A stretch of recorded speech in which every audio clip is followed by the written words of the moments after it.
Leonid Orlov gripped the wine menu with the same expression he used when reviewing critical code errors at work. Attentive, dry, cold. After 20 years of marriage, he had learned not to ask unnecessary questions, but now it was time to stop deceiving himself.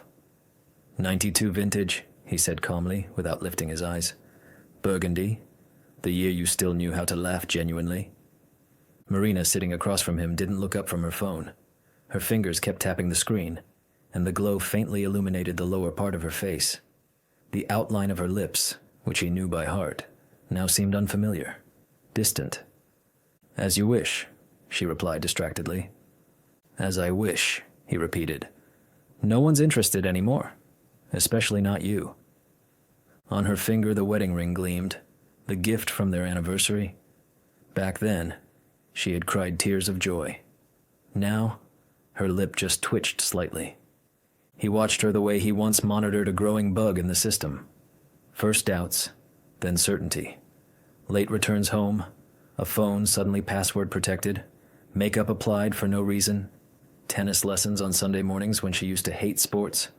It all pieced together when Igor, his younger brother, started skipping their weekly meetings, missing board discussions, vanishing during negotiations. The waiter approached almost silently. Have you decided, Mr. Orlov? Burgundy, 92, Leonid said.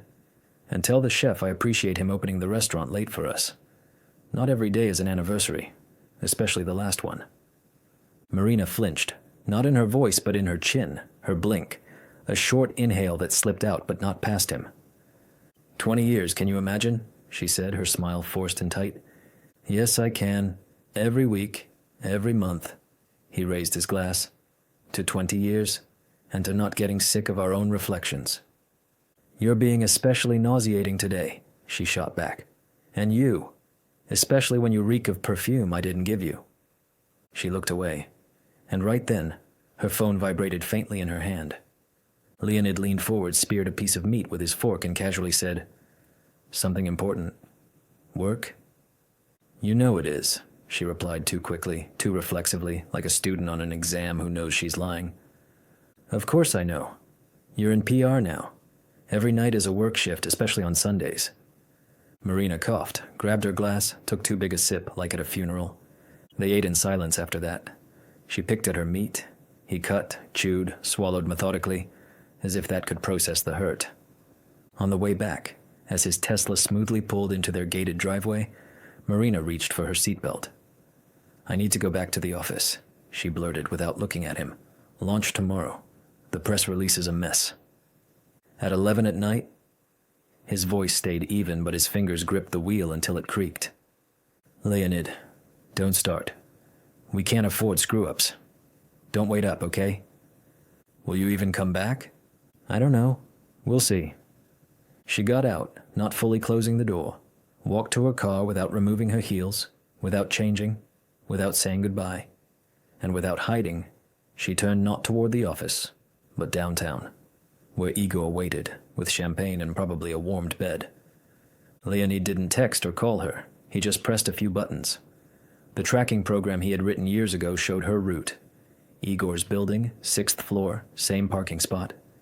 In his home office, it was quiet, the light from 3 monitors reflecting off the lacquered desk.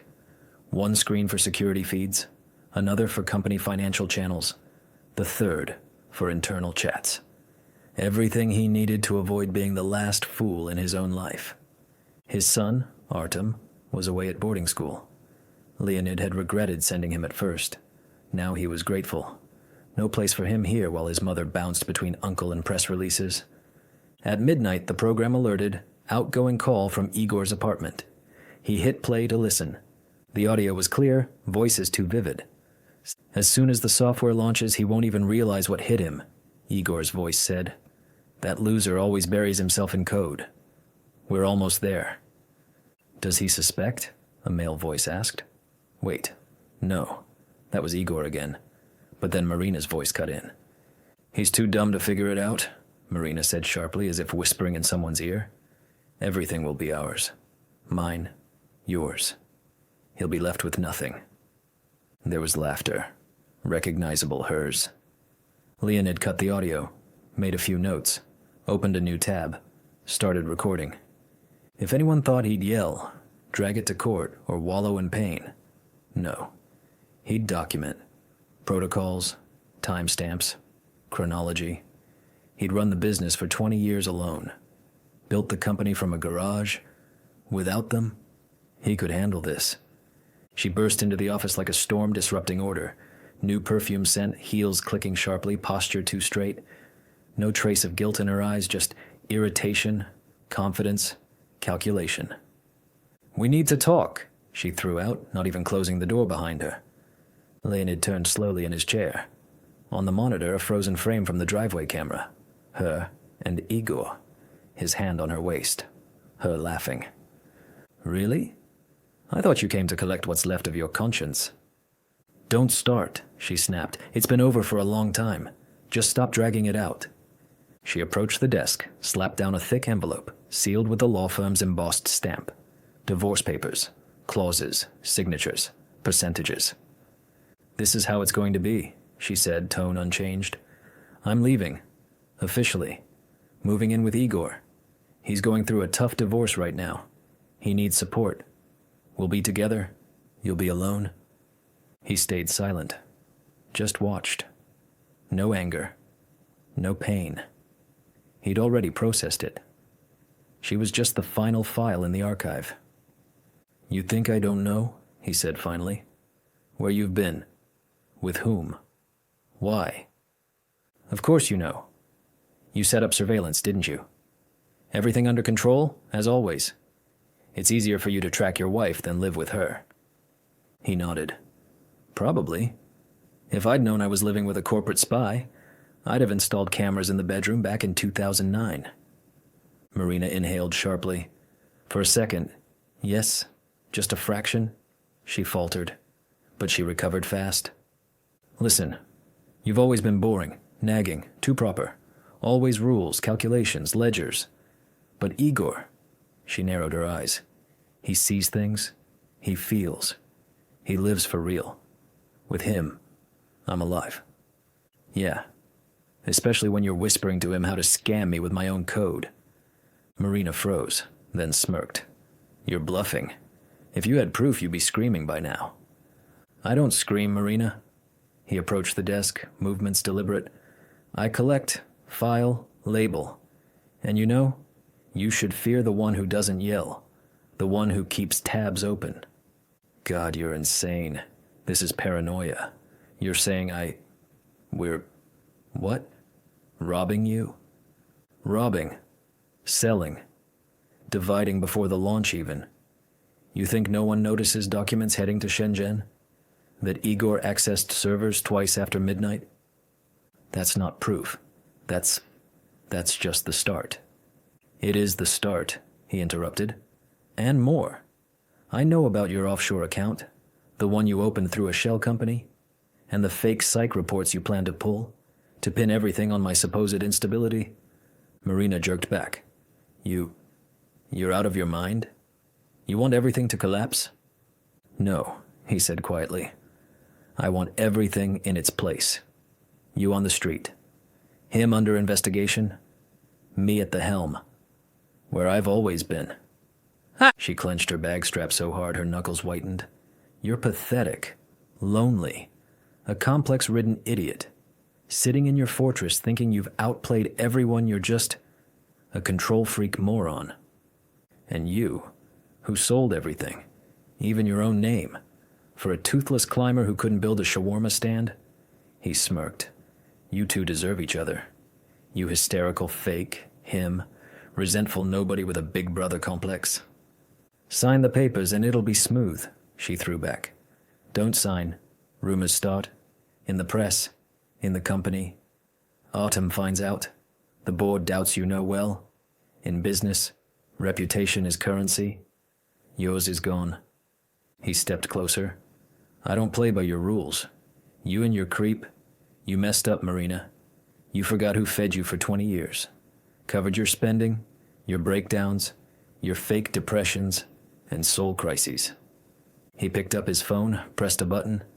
"Svetlana, protocols at 9. Clear my evening schedule. I need to see my parents." Marina stood nailed in place. For the first time, her face showed not contempt, not anger, but fear.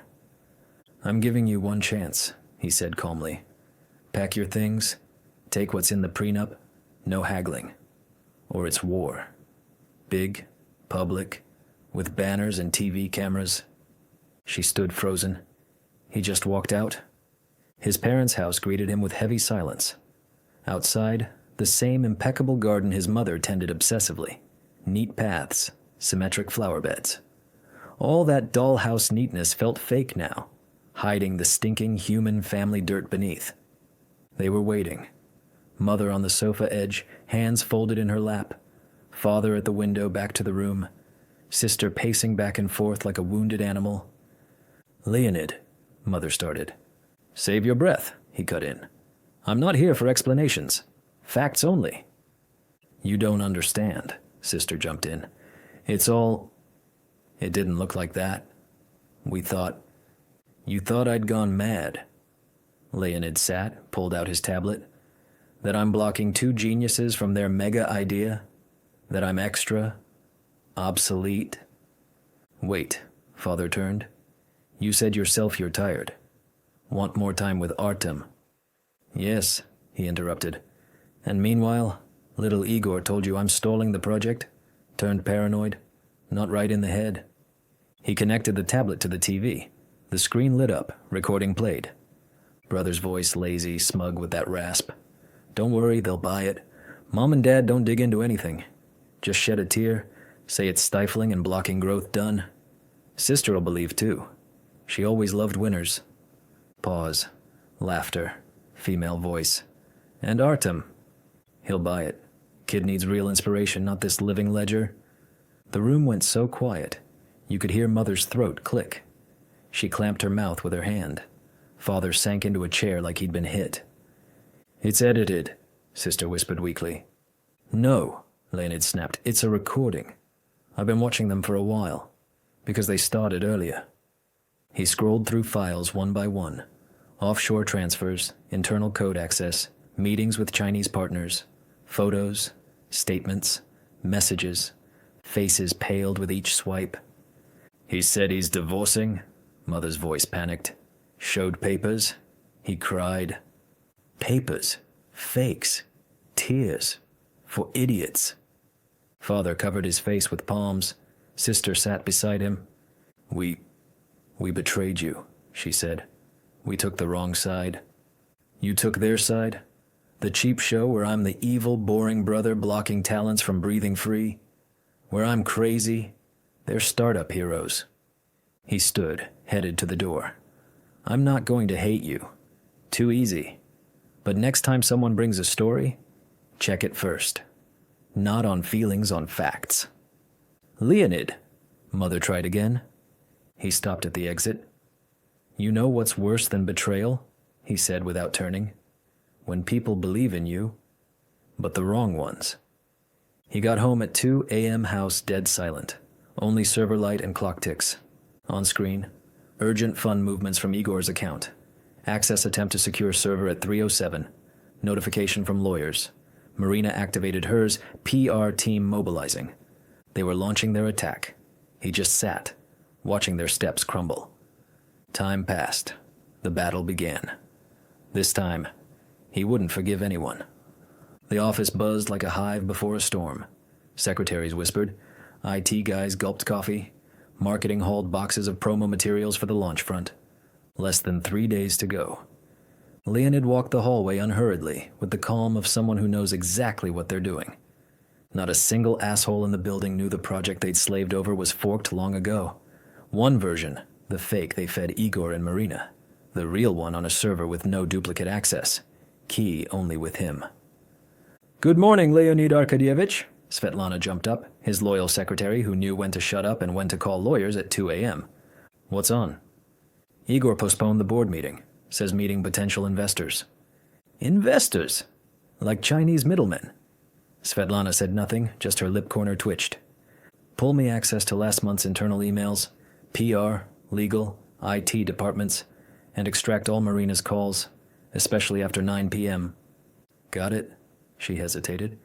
"And Feoroshkova's calling, the divorce specialist. insistent. Let her wait. Company first, dirt later.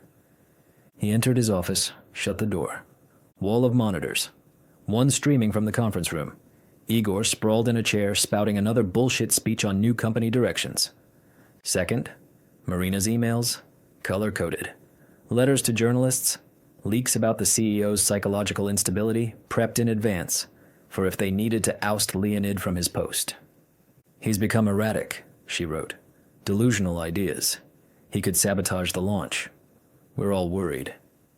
God, how predictable. He selected all the emails, archived them, and filed them into the case folder. They should have thought a little before launching such a crude campaign. His phone vibrated.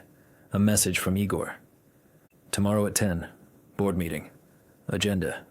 Your voluntary resignation? For the company's good, of course. Think about it. Leonid smirked. Thought for a second. Then continued working. The next 24 hours felt like a high-stakes rehearsal before the main event. Igor dashed through the office, shaking hands with everyone from junior developers to senior managers, slapping shoulders like a small-town mayor campaigning in a rundown district. Great job on that module, Alex, he said to one IT guy, leaning in too close, his breath smelling of mint gum to mask the coffee. We're going to crush this launch, thanks to team players like you.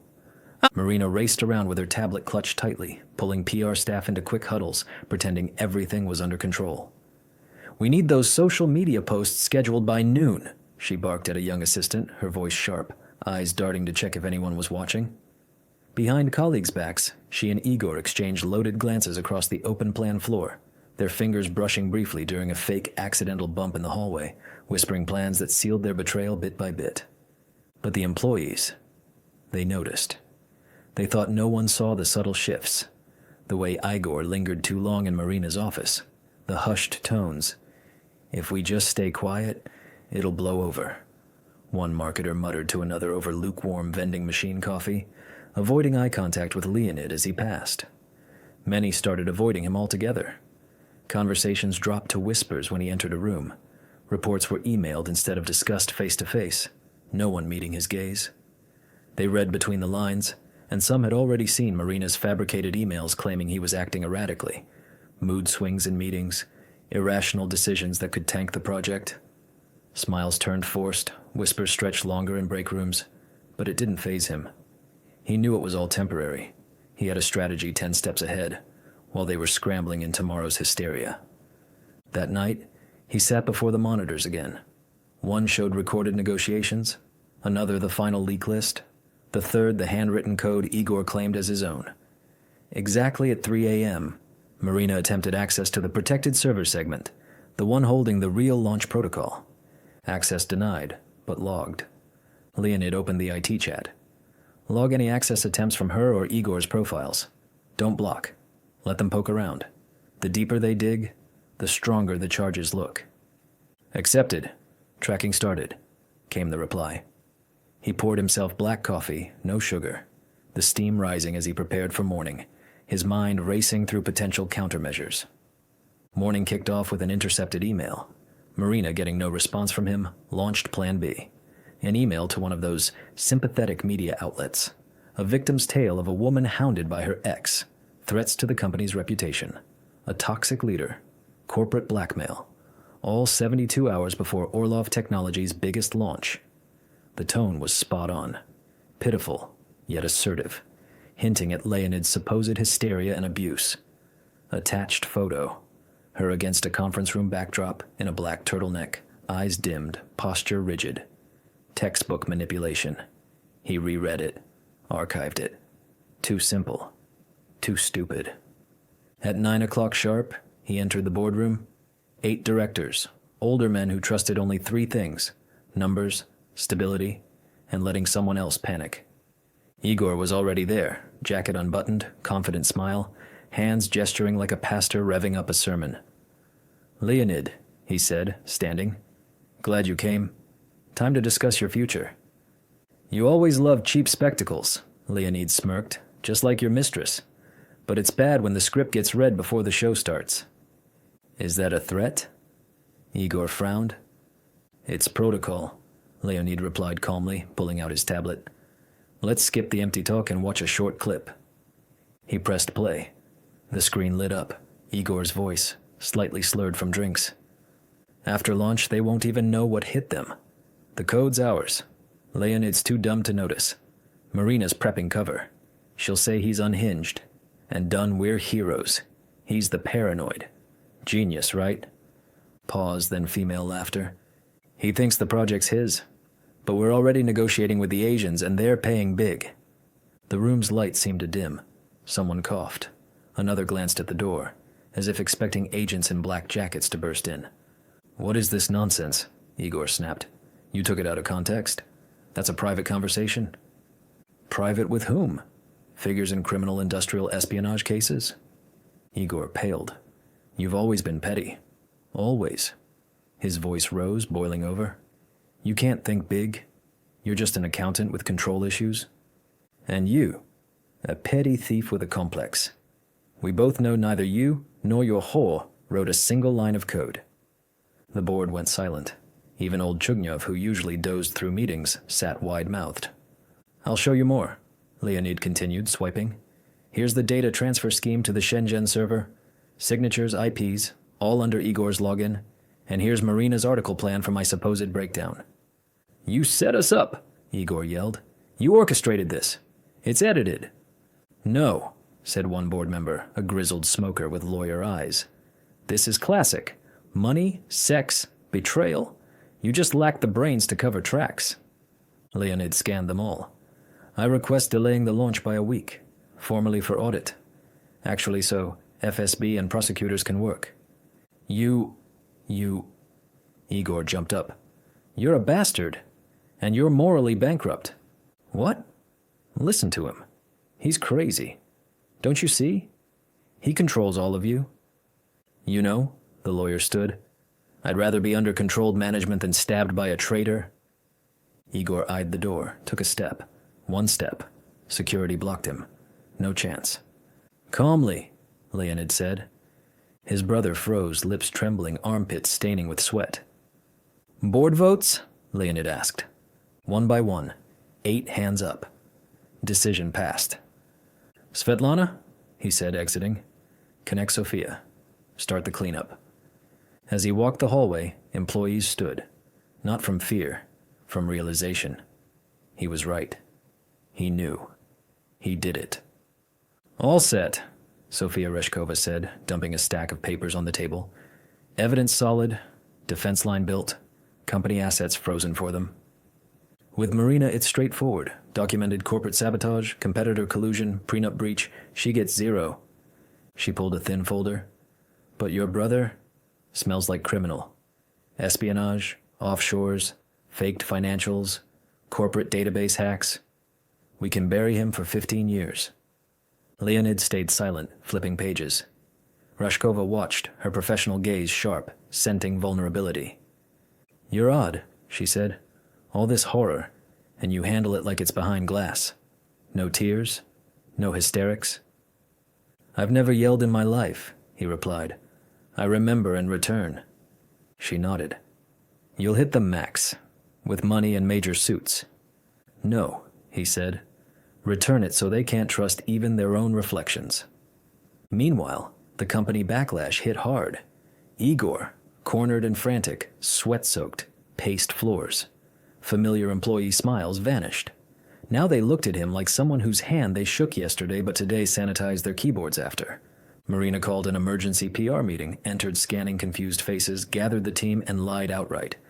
It's all false. He set it up control freak paranoia. His documents are fakes.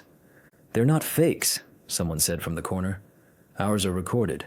Voices, cameras, and you've got 2 subpoenas already. Marina blanched, reached for her phone, fingers shaking. No one believed her. No one sided with her. Even those who called Leonid boring and stiff a month ago now stayed silent or stepped away. Next morning, launch day. Conference hall packed, press, investors, wary employees, cameras. Front row, Igor and Marina, polished but shrunken, masks on, still hoping the real blow wouldn't land. Leonid stepped on stage in a perfect suit, gray hair sharpening his cheekbones, hands steady. Good day, colleagues, he said calmly. Glad to see everyone, especially in such interesting times. He waited for cameras to quiet. Recent days brought oddities, leaks, sabotage, rumors. Result of some thinking they could break what's built over 20 years bad news for them? He pressed a button. Screen showed documents, chat screenshots, photos of Igor with Chinese holding reps, audio clips, bank statements, data outflow graphs from internal servers. Hall murmured. Thus, we're forced, Leonid paused, to delay launch, formally for internal check. Actually, to hand data to law enforcement. Doors opened, suited men with badges entered. One headed straight to Igor, another to Marina. This is madness, Igor shouted. He's crazy, vengeful. He always was. Yes, Leonid cut in. I was always the one who doesn't forget. Marina didn't try standing. She sat, hands chained in her lap, staring blankly. Igor struggled, but a guard pinned him. You don't get it. It's all him. He's sick. Ask anyone. He spied on his wife. He protected the company, Leonid finished, while you fucked and sold out. Icy silence gripped the hall. One journalist whispered, God, this is real raid. No, someone nearby replied. This is payback. When it ended, he returned to his office, sat, stared at screens. One news, another access counters.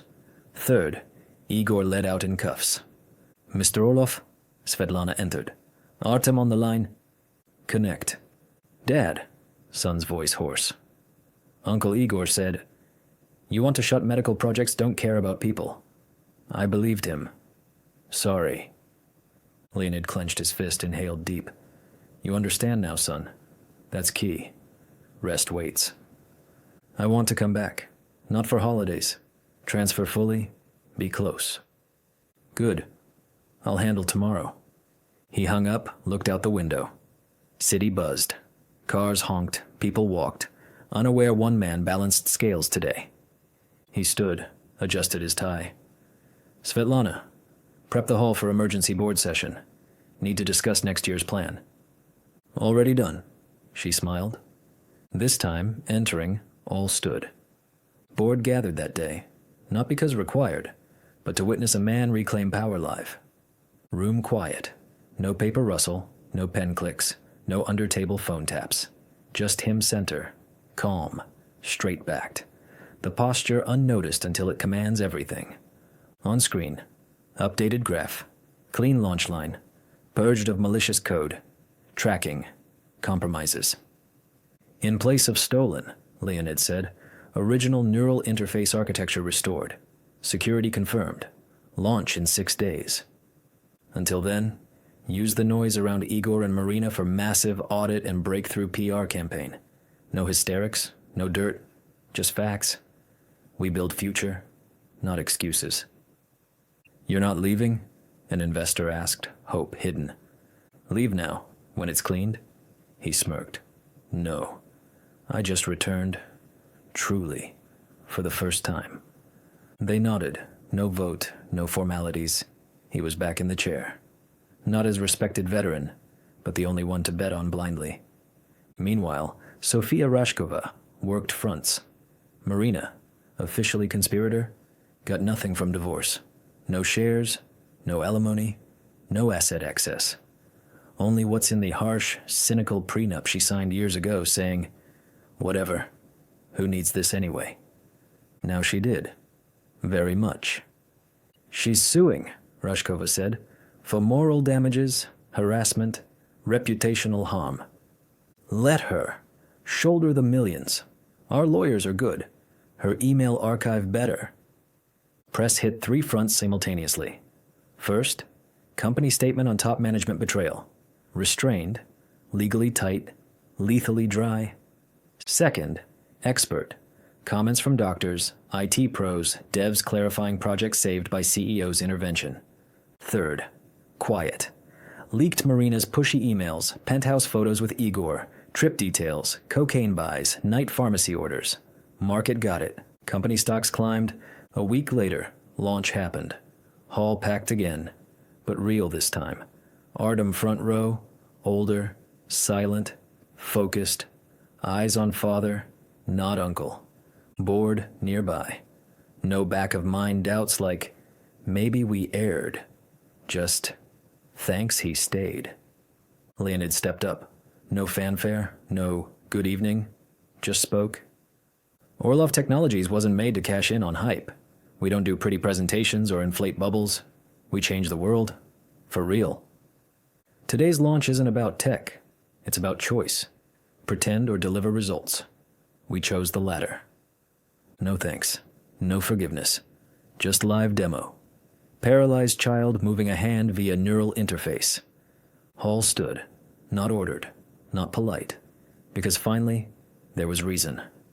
After an office, he shut off phone, closed laptop. Monitor showed last record. Igor exiting court. On recognizance. No verdict yet, but no future. Svetlana, he called. Set dinner for 8. Artem's coming. Just want to eat with my son. Of course. And another letter. From whom? Marina. He didn't open, just marked. Archive. 3 months passed. Company operated better than ever. Department stricter. Deadlines enforced with daily check-ins. No casual Fridays turning into gossip hours. Programmers disciplined, code reviews mandatory, no unchecked commits. Boards stopped meddling where clueless. No social galas, no creative ideas from yesterday's rumor mongers. Leonid stood by the window, sipping black tea, watching Evening City, wondering how many more like Marina and Igor. Smart, cunning, smooth outside, rotten inside. Answer simple. Many. But now he knew how to handle them. We have a letter, Svetlana said, entering. He didn't turn. Marina. Yes. Style's almost begging. Lots of sorries, I was blind, piles of excuses. Claims it was all for love. Wants to talk. He stayed silent, slowly set cup on sill. Reply? No. Archive. Let her talk to herself. Svetlana left. He stayed in silence. Just raindrops on glass, soft lamplight, and the photo he didn't burn, toss, or hide. Wedding shot. Marina in white, him in black. All so clean, naive, polished. Illusion. He took the frame, weighed it in hand. Fingers tightened. Then loosened. No, not throw, keep. Not as memory, as mark. Because weakness is forgetting. Strength is remembering. Without tears. Poison. Regret. Igor vanished. Asians dropped cover once learning the tech he tried selling was fake. He sold air. Bought ticket to nowhere. Rumors. Taught English in schools for broke businessmen. Wrote memoirs. Drank. Whined to journalists his brother destroyed him. But even hungriest outlets skipped the story. Marina faded from media. Lived quietly on outskirts. Rented apartment. Guided tourists to spots she hated seeing. Occasionally wrote Artem letters. He didn't read. No one did. No one wanted. The company lived. Lived like never before. New lab. State-of-art equipment for neural research. Hires from top unis. Partnership with Neuro Foundation. Joint funding for implants. Charity project. Real implants for kids with cerebral palsy. Free trials in clinics. People believed again. Investors poured in. Staff wanted to be part of something real. Artem moved home, enrolled in med school, worked research department, studied, listened, always nearby. He no longer asked, "What did Uncle Igor say?" He asked, "How did you decide not to give up then?" Leonid answered simply, "I'm not their level. I'm higher, colder, further. I built. They burned." One late evening, he returned home, changed, sat in armchair, opened tablet. Screen, same company logo, interface he sketched on a cafe napkin once. Message from Artem. "Dad, thanks for staying in the game then. If you'd left, it'd all collapse. I get it now." Leonid leaned back, closed eyes. Yes, he stayed. And now the game was his.